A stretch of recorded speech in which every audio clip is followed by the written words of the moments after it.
Selamat sore Tante Mika, Pak Edison. Sore, Selamat sore, halo Timi. Sore, Halo Pak Edison, selamat sore. Selamat sore, Bu. Selamat sore. Saya ke Tante Mika dulu deh. Tante Mika, saya dengar-dengar nih ada cerita menarik nih yang terjadi selama masa pandemik ini ya Tan ya. Boleh diceritain nggak Tan apa yang terjadi Tan? Oh, maksudnya gini, Pak Edison kan selama pandemi ini kan dia mengalami kesembuhan ya, mujizat kesembuhan. Jadi berawal sih apa ya, kami mengenal Pak Edison ini ya berawal dari anaknya ya. Awalnya sih kenal anaknya ya. Anaknya ini kan sering ngamen di toko. Nah terus sering ngamen di toko. Suatu ketika dia tanya kami, dia bilang, Om Riko agamanya apa ya katanya? Agamanya Kristen katanya. Oh, ya udah akhirnya si Niko nyanyiin lagu rohani. Dia nyanyiin lagu pemenang-pemenang gitu bersama Tuhan Yesus gitu. Sangat banget dia nyanyinya. Saya pikir kok terus saya tanya sama suami, kok dia bisa nyanyi lagu itu? Apakah dia awalnya Kristen?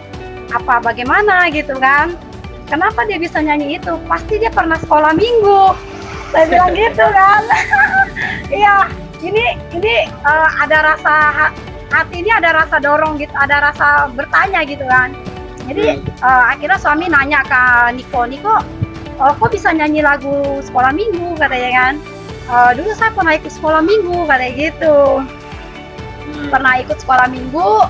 Masih kecil, tapi sekarang udah enggak lagi, dia bilang. Oh gitu. Akhirnya singkat cerita, Niko beberapa kali ke toko kan, sering dia, hampir setiap hari dia ngamen ke toko sambil ngamen gitu. Sekarang dia nyanyi lagu rohani, nggak nyanyi lagu dunia lagi. Ya karena dia tahu kan kami suka lagunya. Jadi akhirnya suatu ketika suami injili Niko. Nah akhirnya Niko diinjili, dia terima, akhirnya dia didoakan terima Tuhan Yesus. Hari itu si Niko terima Tuhan Yesus loh. Wah. Iya, kami seneng banget itu. Akhirnya habis itu dia sekali dua kali kan datang ke toko. Habis itu dia udah nggak datang lagi seminggunya. Hampir seminggu dia udah nggak datang. Oh, hampir seminggu dia nggak datang. Jadi timbul satu pertanyaan besar gitu. Maksudnya, kok Niko udah nggak pernah datang lagi gitu kan? Kemana ya dia gitu kan? Jadi aku sama suami memutuskan, yuk coba cari dia yuk, di mana rumahnya gitu.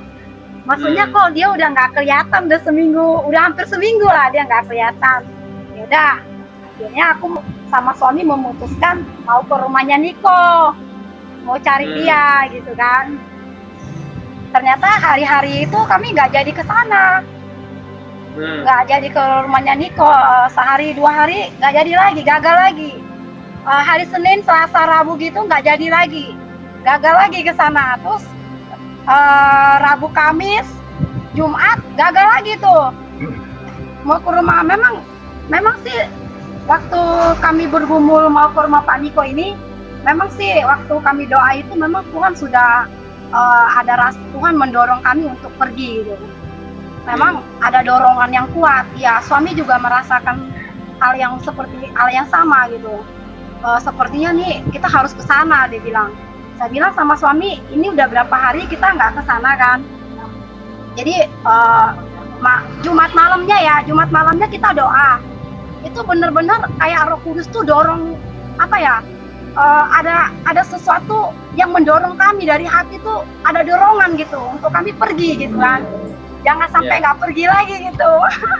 Jadi waktu itu aku dengar Tuhan juga ngomong suruh kami pergi. Akhirnya aku bilang sama Tuhan, ya Tuhan, aku besok akan pergi gitu kan. Nggak bakal gagal lagi gitu. Jadi aku benar-benar bergumul itu semalaman itu mau pergi gitu kan. Iya bergumul. Tapi di posisinya tante belum tahu rumahnya Niko ya? Belum tahu. Masih mau nyari-nyari. Iya akhirnya benar-benar saya percaya itu dari Tuhan. Saya percaya itu Tuhan yang mendorong saya, ada Roh Kudus yang mendorong. Memang sebelum hari-hari itu memang saya udah tahu itu bahwa itu Tuhan yang mendorong, Roh Kudus yang mendorong saya. Tapi hari Jumat itu, malam itu dorongan itu begitu kuat. Akhirnya Sabtu itu jadi kami ke sana. Ya, Sabtu kami ke rumah. Belum, yang lebih luar biasanya lagi. Belum. Akhirnya singkat cerita, aku mau ajak Kalasma karena suami ada halangan kan. Jadi aku tadi mau bawa motor. Aku pikir aku mau bawa motor ke rumah, cari-cari rumah Pak Edison kan.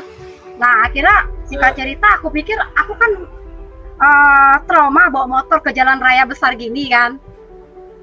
Trauma, memang trauma banget bawa motor gitu. Tapi kalau ke komplek-komplek masih bisa, nggak ada rasa takut. Oke. Tapi memang saya bilang sama Tuhan, Tuhan ini gimana gitu. Saya kan mau pergi gitu, tapi Tuhan kayak kayak ngomong gitu, jangan takut, aku menyertaimu katanya. Tuhan tuh kayak ngomong gitu kan. Saya bilang kayak ada keberanian gitu yang keluar gitu kan. Kayak ada suatu keberanian membuat saya berani. Tiba-tiba saya berani bawa motor tuh, santai banget lagi. Santai banget itu bawa motornya. Akhirnya aku janji sama Kak Lasma ya, Ibu Lasma. Aku jemput Kak Lasma ke rumahnya, terus kita ke rumah Pak Edison, nyari-nyari dulu. Sempet nyasar tuh di sawah-sawah. Sempet nyasar, akhirnya ketemu rumahnya Pak Edison. Ketemu ya, waktu kita ketemu rumah Pak Edison itu, yang keluar keluarganya. Keluar semua, pada kaget gitu, pada tegang semua, kok nyari Niko katanya. Ada apa ini kok nyari Niko? Kok ibu-ibu pada nyari Niko gitu? Jadi Kirain ada masalah apa? Belum kenal sama Tante waktu itu posisinya berarti belum kenal sama Pak Edison berarti ya? Belum. Oke, berarti baru kenal sama anaknya Niko ini ya?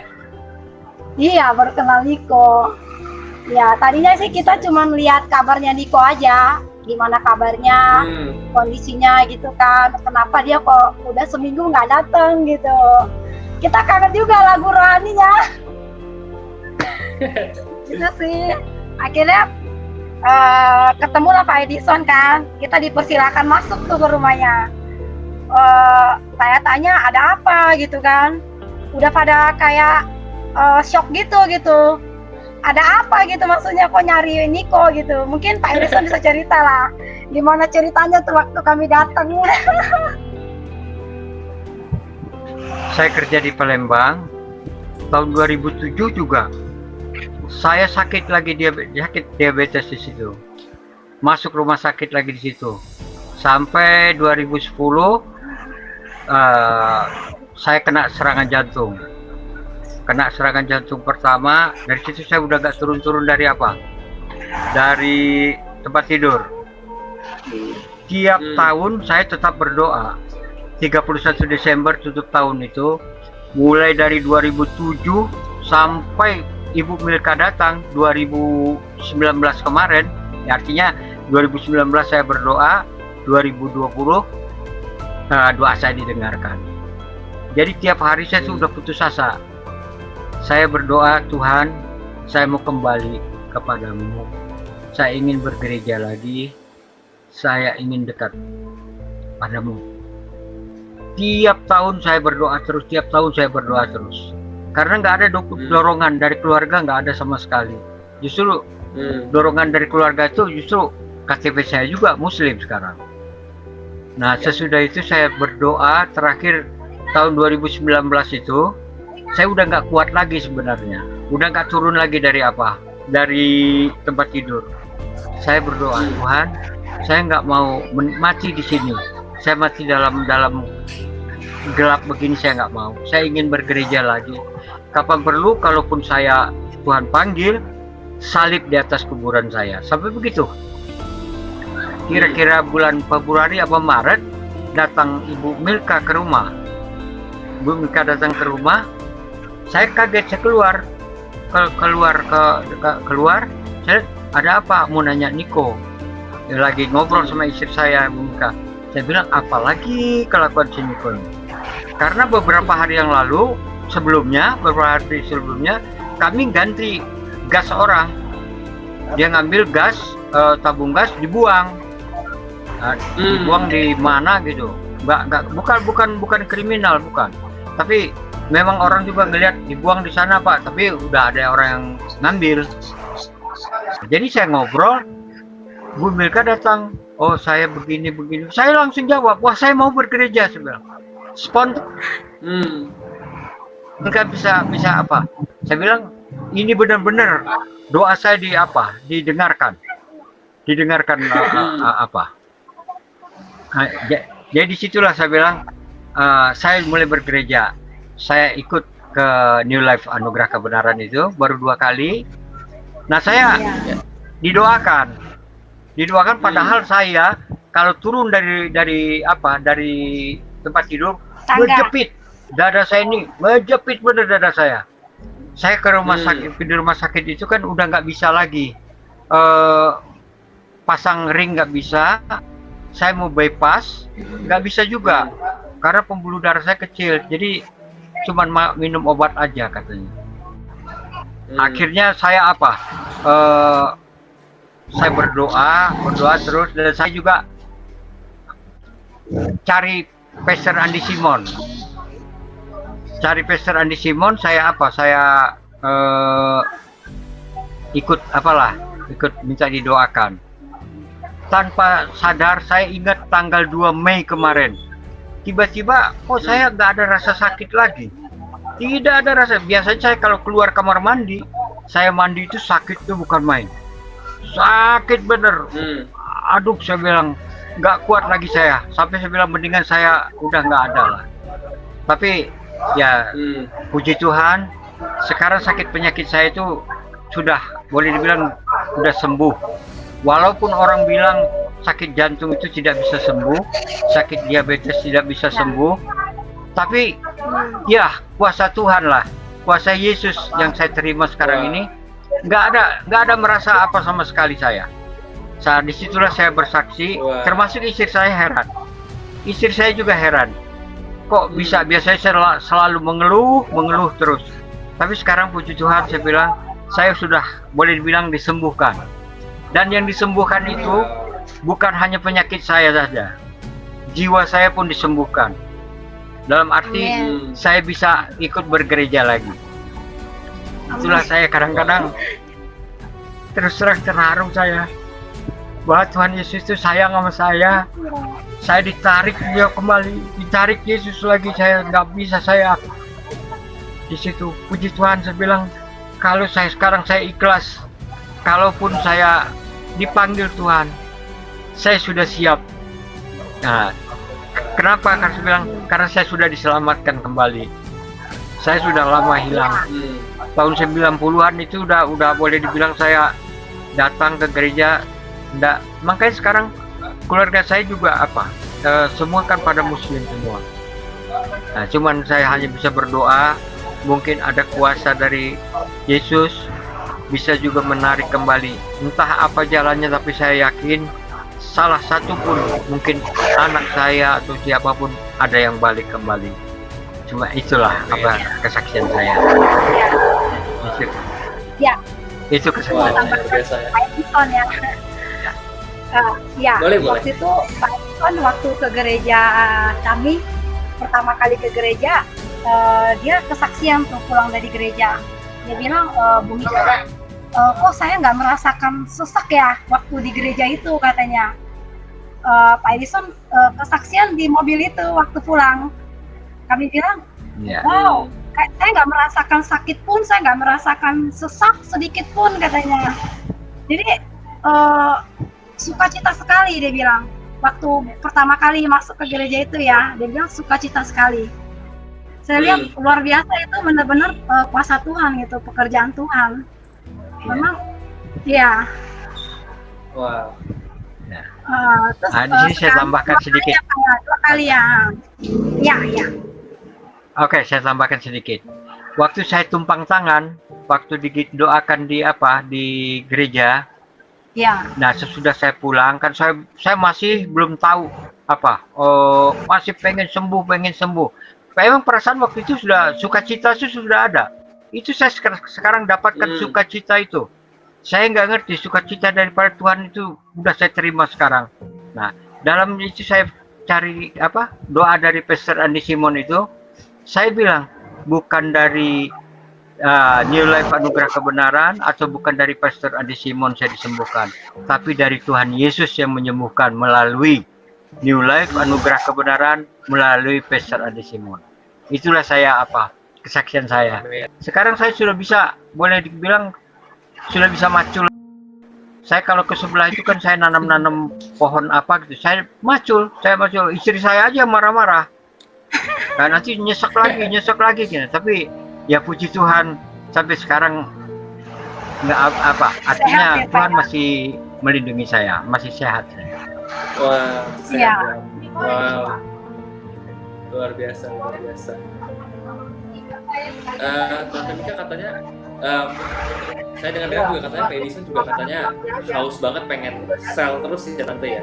Boleh diceritain nggak Tante gimana? Ya. Ah. Pak Edison itu kan baru sekali 2 kali ya ikut sel kan di toko kan. Habis itu sekali ya, habis itu pandemi kan. Iya. Jadi nggak bisa sel. Iya. Jadi kami melalui online. Nah, Iya. awal pertama itu pakai Messenger, Facebook.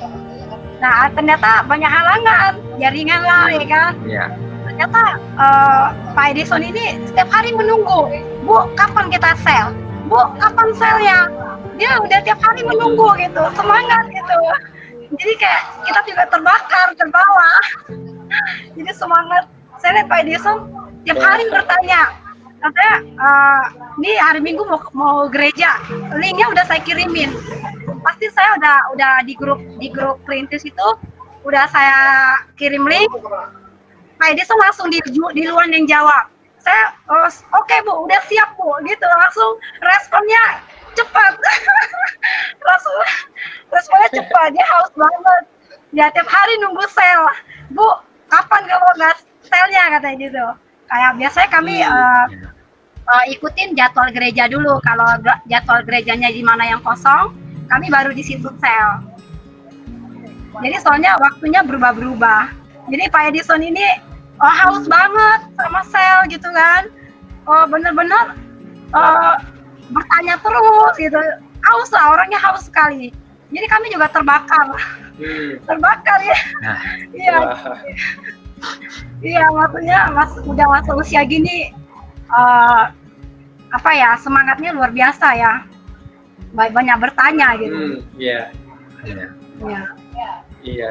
Saya begini. Saya pengen mengejar ketinggalan saya selama ini.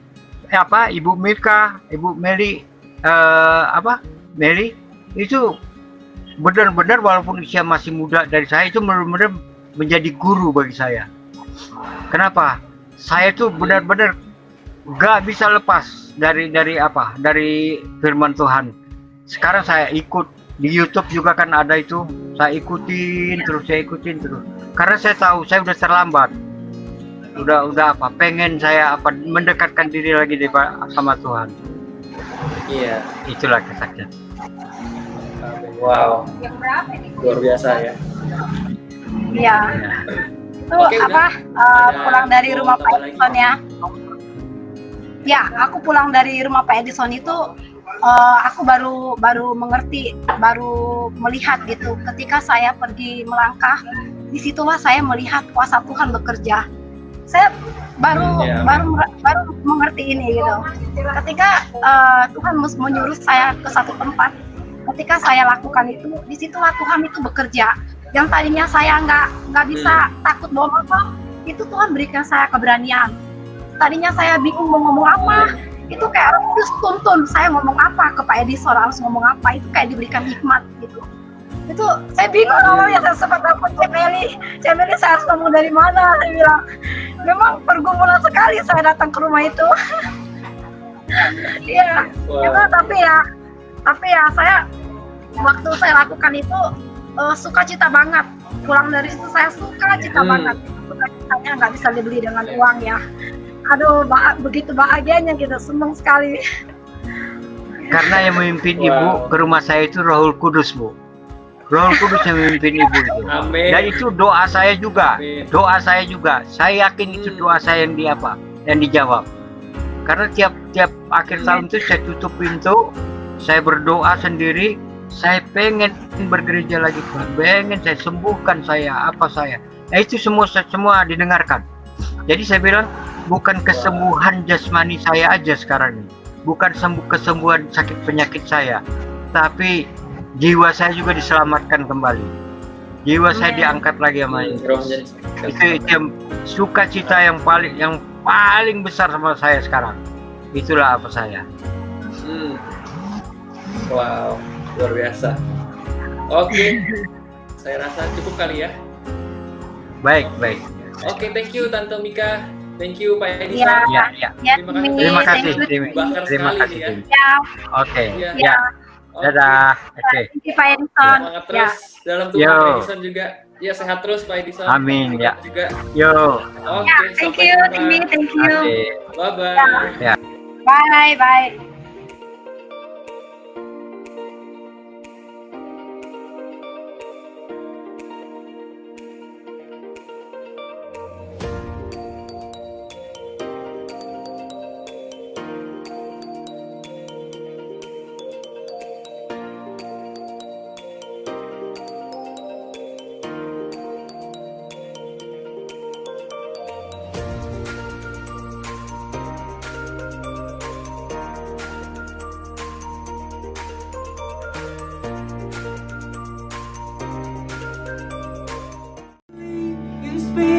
Observe and